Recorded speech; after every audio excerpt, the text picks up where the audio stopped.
볼 시간이 됐죠. 저희가 이제 편집을 좀 잘 빨리빨리 못해갖고 아마 우리 시청자분들은 좀 늦게 오실 수도 있는데 어쨌든 간에, 그렇게 오랜만은 아니에요, 우리. 그죠? 네, 맞아요. 어쨌든 간에 시장이 워낙 빨리 바뀌기 때문에 오늘은 첫 번째 전쟁과 평화는 아니고 전쟁과 우리 비트코인. 예, 최근에 이제 그 뭐 이스라엘, 이란 네. 이제 공습, 뭐 전쟁 이것들부터 해서 지정학적인 위기들이 되게 많이 발생하잖아요. 네. 근데 이런 이제 전쟁과 같은 지정학적 위기가 있을 때 비트코인이라는 자산은 어떻게 움직이는지에 대해서 나눠보면 좀 도움이 되실 것 같아서 그거 한번 나눠보면 좋을 좋아요. 것 같은데요. 전쟁과 비트코인. 비트코인은 사실은 무형이잖아. 보이지 않는 거고, 뭐 은행이라든지 뭐 이렇게 뭐 아날로그적인 것도 없는 거고. 네네. 그래서 사실은 금보다 더 좋은 거다. 뭐 금은 물가에 뭐 이렇게 영향을 뭐 잘 받지 않기 때문에 네. 물가가 올라갈 때 인플레이션 때 가치가 있는 것에서 많이 사잖아요. 그럼 안전자산이라고 근데 하죠. 들고 가다가 분실할 수도 있잖아. 근데 이거는 분실도 안 되니까 금보다 더 좋은 게 디지털금 뭐 이런 얘기를 했는데 전쟁 같은 때가 그런 거 아니겠어요, 일종의? 그럼 이제 여쭤볼게요. 전쟁이 발발을 하면 주식 가격이 떨어지나 오르나요? 직후는? 직군 떨어지죠. 떨어지죠. 그다음 전쟁이 딱 발발하면 유가는 보통 오르죠. 특히 중동 전쟁은 최근 올랐어요. 가는 길이 막히니까. 막히죠. 전쟁이 발발하면 금 가격은요? 금 가격은 상식적으로는 뭐 올라가야지. 오르죠. 왜냐하면 이제 위험 자산에서 돈을 빼서 안전 자산으로 넣어야 되니까 금 가격 보통 직후는 오르거든요. 비트코인은 그럼 전쟁이 딱 나면 오를까요? 떨어질까요? 원래는 올라야 되는데 원래는 올라야 되는데 최근에 빠지지 않았어요? 최근에 빠진다. 원래 빠집니다. 원래 빠져요? 야, 이거. 네. 왜냐면은 그냥 최근 5년의 이런 지정학적 사건이 2022년도에 우크라이나 러시아, 그리고 작년에 이란이 이스라엘을 공습을 할 때, 지금은 이스라엘이 이란 공습하면서 발발했지만, 요게 그나마 좀 크게 있었던 지정학적 이슈들인데. 이걸 알았어요, 제가. 왜요? 이렇게 막 들어가도 되나? 순간적으로. 네. 이게, 뭐, 보관도 할 필요도 없고, 우리가 굉장히 좋은 거긴 한데, 비트코인은 금보다, 이, 화폐량, 시중 유동성이 굉장히 영향을 많이 받아. 유동성이 커서. 유동성 영향을 많이 받는데, 네. 전쟁이 나면은 당장 지금 유동성에 문제가 생기죠. 그렇죠. 금리도 올라가고, 물가도 올라가고, 뭐, 또, 물가가 올라가면은 오히려 안전자산은 될 수가 있는데, 네. 시중 유동성이 줄어요. 금리 올라가기 때문에. 살 수 있는 그게 줄어버리는 거야. 그렇죠. 그러니까, 비트코인은 떨어진 게 아닌가 싶네. 그 이유 있습니다. 맞아요. 실제로 보면은 그 세 번의 케이스에서 전쟁 딱 직후에는 비트코인이 거의 10%씩 다 떨어집니다. 이번에는 한 6% 정도 떨어졌어요. 직후에. 그게 떨어진 이유는 비트코인을 시장에서는 처음 위험 자산으로 보는 거죠. 기본적으로. 그래서 전쟁이 나면 주식 가격이 떨어지는 것처럼 위험 자산이라서 리스크 오프를 하기 위해서 비트코인 같은 위험 자산 초반에 판다. 근데 두 번째 이유는 말씀하셨던 맥락과 비슷한데 결국은 언제 장이 열렸든 닫혀있든 24시간 365일 가장 빠르게 현금화를 할 수 있는 자산이기도 하니까 유동성이 굉장히 풍부한 자산이기도 하죠. 그래서 이런 이제 갑자기 지정학적 리스크가 생기면 바로 비트코인을 현금화하는 경우는 있는 것 같습니다. 그래서 뭐 다른 어떤 시장에서의 마진콜을 당한다거나 청산당한다 이런 걸 할 때 활용을 하는 거죠. 급전이 필요해서. 그런 두 가지 이유 때문에 초반에는 바로 떨어지는 경향이 유동성에 금리에 민감하다. 그죠? 맞아요. 금도 사실은 뭐 급하면 금 팔아야 되는데, 맞아. 좀 둔감한 거야, 이게. 민감하지 않아. 또 장이 안 열려 있기도 하고. 안 열리니까. 네. 이거는 바로바로 그냥 황금이 되니까. 근데 세 번의 경우 다, 이번은 진행형이긴 하지만, 한 달 또는 2달 상간에 다 복귀합니다. 왜냐하면, 처음에는 이제 약간 그런 충격 때문에 이제 떨어지긴 하는데요. 약간 공포 심리가 좀 완화되는 경우도 있고, 두 번째는 지나면서 디지털 금의 서사가 더 작용을 하는 거죠. 비트코인은 디지털 금과 같은 역할을 하기 때문에 금이 안전자산이니까, 그래서 기본적인 금융자산들, 그러니까 주식 같은 자산하고 좀 독립된 자산으로 보는 경향이 점점 더 늘어나면서 다시 가격이 바로 회복을 하는 추세. 그래서 이번에도 딱 보면, 물론 이제 발발한 지가 지금 얼마 안 됐지만, 핵 공격. 예, 핵설. 6월 13일 날 거의 6% 하락하고 이제 지금 다시 회복이 됐거든요. 그런 모습들이 거기서 나오는 것 같습니다. 여기서 중요한 포인트는 세 가지가 다른 자산이라고 우리가 한번 나눠봅시다. 금 같은 실물이면서 안전자산, 네. 그 다음에 위험자산이면서 뭐 유동성도 풍부하면서 아날로그 시대의 저기를 할 수 있는 주식 예컨대. 주식. 그 다음 위험자산이고 뭐 금리 영향을 받지만 이런 아날로그 아니다 디지털 이런 세상에서 지금 각광받고 있는 벤치마크라고 할 수 있는 비트코인 이렇게 있으면 금은 전쟁 나도 그냥 뭐 오히려 가격이 오르거나 올라요. 이렇게 되고 기분 다 올라요. 주식은 떨어져요. 근데 주식은 회복되는 게 꽤 걸리고 잘 안 되는데 이에 반해서 비트코인은 떨어졌다가 바로 회복합니다. 올라오는 거야. 이 세 개가 다른 거지 형태가. 맞아요. 그럼 여기에 이제 우리가 앞으로 분석해야 되는 변수가 있을 텐데 비트코인은 유동성에 즉 금리에도 민감하고 그리고 황금성 이런 것 때문에 시장의 어떤 조건 이런 것에도 영향을 받고 그렇죠. 그러면서 사실은 대체제로서의 강한 그런 강점도 사실 있고 금과 같은 그런 강점도 있고 이게 비트코인의 어떻게 보면 수요에 영향을 줄 수 있는 변수예요. 그렇죠? 그렇죠. 우리 고모님 잘 정리를 해주세요. 우리 이제 그 정리를 하고 또 정리하고 나중에 또 할 텐데 수요에 영향을 주는 변수들이 굉장히 있잖아요. 그래서 지금 말씀하신 거 딱 하다 보면 전쟁이 이제 하나의 전쟁이나 이벤트 영향을 주는데 거기에 개입되는 변수랄까 이런 게 유동성, 금리 그리고 디지털로서의 어떤 그런 금적인 성격, 안전자산 성격 이런 게 다 복합되어 있다. 이제 그걸 다 복합해 놓으면 재밌어. 그러니까 되게 상관성이 어떤 하나의 환경에도 그대로 따라가는 게 아니라 여기에는 저기 갔다가 여기에는 또 저기 맞다. 아니 상관성이 떨어지는 이유가 과도기적으로 전환기에 지금 정착해가는 과정이라고 저는 보는 이유가 속성이 두 개가 다 있는 거예요. 위험자산이면서 안전자산이야. 어떤 때는 그래서 우리가 이중적인 역할을 한다고 하는데 초기 이 지정학적 리스크의 초기에는 위험자산의 성격을 가지면서 반응을 하고 이후에는 이제 안전자산의 성격을 가지면서 반응을 하는 자산 이렇게 좀 구분해요. 우리 시청자 여러분들이 뭐 재밌네, 뭐 그냥 일상적으로 뭐 나오는 그런 이슈긴 한데 분석 좀 한번 좀 잘해봐줘라, 정리 좀 해줘라 이렇게 하실 것 같아요. 왜냐하면 주식 많이 하신 분들은 항상 머릿속에 있거든. 전쟁과 주가 이게 우리 맞아요. 시나리오를 많이 했어요. 근데 전쟁과 비트코인인데 그러면 과거에 여러 번 있었잖아요. 네. 물론 과거에는 시장 자체가 형성도가 낮아서 그게 뭐 이렇게 일정한 패턴을 보였다고 할 수가 없을 수도 있어. 왜냐하면 수요 공급자가 굉장히 제한적일 수도 있으니까. 근데 지금은 이제 굉장히 커졌잖아요. 그래서 나름대로 분석을 하면 이런 패턴이라고 얘기할 수가 있는데 지금 아까 3번이라고 하셨잖아요. 네네. 3번밖에 안 되나? 그러니까 저 봤을 때 상당히 우리 이 대표님은 그런 패턴을 지금 보인다. 금, 주가, 비트코인. 네, 맞아요. 이렇게. 왼쪽으로 그렸으니까 우리 시청자 여러분들이 정확하게 보실 거예요. 제가 일부러 왼손 써서 그렸습니다. 그렇게 되는 거. 그러니까 이제 사람들이 근데 이제 인식을 하겠죠. 이 패턴들을. 인식을 하면 점점 더 이전 지정학들이 했을 때 떨어진 폭은 좀 줄어들겠죠. 어차피 올라갈 거니까. J 커브가 U 커브로 바뀌는 거야. 네, 맞아요. 근데 이제 변하지 않은 사실은 비트코인은 황금성이 어떤 자산보다도 뛰어나다. 그래서 돈이 필요한 경우가 있거든요. 결국 올라도.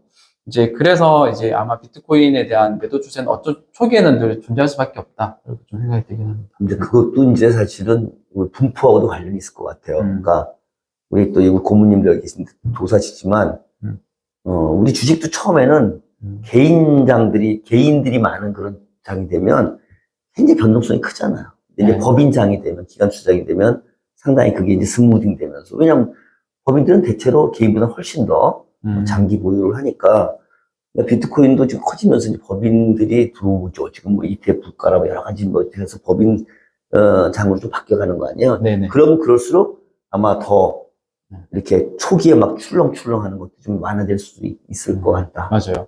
저는 약간 그런 생각 들더라고요. 이러한 환경이 이제 앞으로 우리가 좀 지속될 가능성이 높잖아요. 이런 환경이라고 하면 이런 지정학적 리스크가 생기는 일들이 과거보다는 점점 더 잦아질 텐데, 이 전쟁 같은 환경들이. 그러면 전쟁 같은 환경에서 비트코인이 어떤 역할을 하는지가 사람들이 학습이 되는 거죠. 그러면, 이런 환경에서 비트코인이 쓸모가 있고 좀 필요하겠구나. 바로 누구한테 돈 보내거나 황금 할 때나. 그럼 평소에 가지려고 하지 않을까요? 그런 상황을 대비해서라도. 그러니까 이제 그 비트코인 자산을 보유해야 되는 이유에 하나 오히려 전쟁을 대비한 비트코인 수요가 늘어날 수 있다. 만약에 그냥 가정으로 우리가 내년에 북한이 한국에 쳐들어올 가능성이 70%라고 만약 한다면, 북한 아니다. 그냥 중국이 대만을 공습할 확률이 70%라고 한다면 어떤 자산을 갖고 있으시겠습니까? 그래요. 우리 MZ세대는 비트코인을 살 거고, 금융 자산을 갖고 있어야 되겠 나이 드신 분들은 비트코인 살려고 하는데 갑자기 살려니까 어떻게 사야 되지? 우리 이 대표님한테 물어보는 게 많아질 거고. 근데 어쨌든 간에 그런 수요가 생기겠죠. 그래서 대비 수요 중에 대비 수요가 이제 늘어날 수가 있다. 황금 대비 수요. 그 대신에 이제 딱 그런 이벤트가 발발하면 팍 한번 매도 때문에 빠졌다가 뭐 이런 그걸 활용한 또 매매 기법도 나오겠네. 네네네. 전쟁 사인이 오면 매도. 그래서 과거에 지금 제가 이제 차트를 보니까 우크라이나 러시아 발발 때도 그렇고요. 작년 이란이 이스라엘을 공습할 때도 그렇고요. 딱 그 시점부터는 당연히 하락이 됐는데 공습 이루어진 때 바로 하락이 됐는데 그 전 한 반나절 정도도 비트코인이 엄청 폭락을 하더라고요. 정보가 새서 미리 움직이는 것 같습니다. 당연하죠. 그러니까 이장원 대표님, 저희는 주식시장에서 살았던 분들인데 음모론을 좋아하진 않는데 한번 입장을 바꾸라고 생각해 보세요. 시청자 여러분 어떻게 생각하십니까? 이건 좀 음모론인데 유튜브에서 있는 얘기 할 수 있죠. 그럼요. 응. 이를테면 이스라엘이 이란을 때려. 네. 예정이 돼 있어. 언제 때릴지 몰라. 그러면 이제 물어보는 거야. 다 모여. 기술 핵 전문가, 뭐 무슨 전문가, 뭐 국방 전문가, 그리고 금융 전문가도 불러. 주식 전문가. 야, 언제 때리면 좋냐? 딱 얘기. 지금 기술적으로 봤을 때 지금 전부 다 불안해합니다. 지금 엄청나게 올라갔거든요. 지금 되게 불안해요. 지금 빠지면 누구도 다 이해해. 이 정도 지금 펀더멘탈들이 너무 올라갔어. 무조건 지금은 뭐 사고만 터지면 턱 떨어진다. 그럼 그래? 지금이요. 그러면 지금 때리면 평상시 같으면 20% 빠질 게 한 7, 80% 빠지겠네? 맞습니다. 그러면 지금 때리고 부끄러워. 그러겠지. 그러니까 이게 음모론이 아니라 바보 아니면 그렇게 하는 거야. 내가 지금 뭐 유튜브니까 얘기할 수 있죠. 근데 아니, 그러면은 이런 말 해도 되나? 2차, 3차 공습할 수 있는 자금이 마련이 돼. 그쵸. 참나. 그러니까. 절대 음모론 아닙니다. 그러니까 이게 사실은 과거를 우리 분석해보면요. 주가가 막 기술적으로 너무 올라간 거 아니야? 이럴 때마다 꼭 사건이 터져. 왜 그럴까요? 참, 이게 우연이에요? 저는 우연이라고 생각 안 해요. 아니, 전쟁과 평화, 전쟁과 주가, 전쟁과 비트코인. 다 연결돼 있어요. 그러니까 전쟁과 주가라고 하는 것은, 하나는 전혀 비자본시장적인, 비금융적인 요소고, 그게 극으로. 전혀 다른 메커니즘, 전혀 다른 변수에서 결정이 되는 거고, 금융과 주가는 정말 그 재무적인, 금융적인 요소에서 결정이 될 것 같은데, 사실은 아니라는 거지. 그래서 뭔가 미래를 예측하는 게 되게 어렵고 너무 확실하면 안 된다는 이유가 이런 이제 변수가 있기 때문에 그런 그러기도 하지만, 그래서 미래는 행동주의다, 이렇게 얘기하는 사람도 있어요. 어쨌든 간에, 하여간, 이게 뭐 또 우리 시청자 여러분들, 여기서 인사이트를 얻으실 수 있는데, 그렇다고 너무 활용하지 마세요. 괜히 거기다 풋콜 너무 심하게 걸면 큰일 납니다.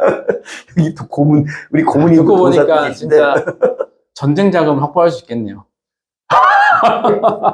아니, 저도 좀 센스가 있는 사람이야. 근데 이건 말 돼요, 안 돼요? 당연히 되지. 거의 한 90% 이상의 확률로 세게 때리면 때릴수록 먹는 게 더 커지는데. 물론 이번에 그 타임에 맞춰서 전쟁 공습하지 않았겠지만, 이번에도 결과론적으로 보면, 비트코인 가격이 11만 불 돌파하고, 전고점을 넘고, 이제 엄청 기대감이 올랐을 때. 이 대표님. 네. 됐습니다. 이스라엘 유대인들이 어떤 사람들입니까? 유대 금융이라는 말이 나올 정도로 있어. 글로벌 시장. 이번 차트 한번 보시면 진짜 쫙 오르다가, 팍! 그렇습니다. 아니, 이런 거에 흥분하시면 안 됩니다, 시청자 여러분. 그러니까, 어쨌든 간에 좀 재미있으시죠? 네. 이 전쟁과 평화가 아니라 네. 전쟁 같은 사랑도 아니고 하여간 그러면 또 이제 전쟁 같은 사랑으로 비트코인 또 사랑하는 분들이 있을지도 모르겠어요. 전쟁만 터질 때마다 사모아가지고 맞네요. 지정학적 뉴스가 계속 생기니까. 그러나 약간 재밌는 그런 이슈고 우리가 좀 고시볼 만한 그런 것들이 안에 있다. 뼈다구가. 그래서 지금 보면은 아까 세 개를 우리가 비교했잖아요. 금과 주가와 그 가운데 형태를 취하는 비트코인.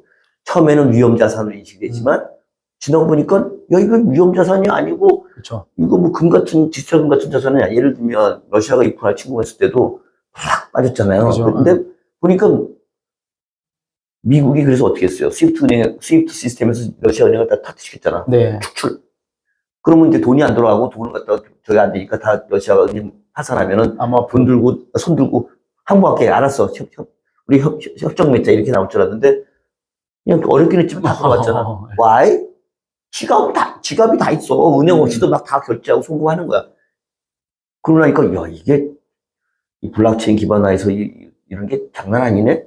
다시 더 올라가는 거 아니에요? 그러니까 이게 사실 이제 현재 시스템이 없어도 돌아간다. 전쟁이 나서 무서운 거는 여러 가지가 있지만 현재 금융 시스템이 파괴되고 막 작동 안 되고 그래가지고 패닉 때문에 이런 거 있잖아. 네. 근데 여기는 패닉이 작동 안 되는 거야? 네. 라고 하는 순간 안정자산이네? 동작하네. 이렇게 할 수도 있는 거잖아요. 그러니까 사실은 이제 지금 뭐 계속 근데 이게 진화하고 있어. 맞아요. 이 변수나 이런 인식 자체가 진화하고 있기 때문에 또 아까 개인과 법인의 이슈 이런 것도 있고 그래서 이거는 뭐예요?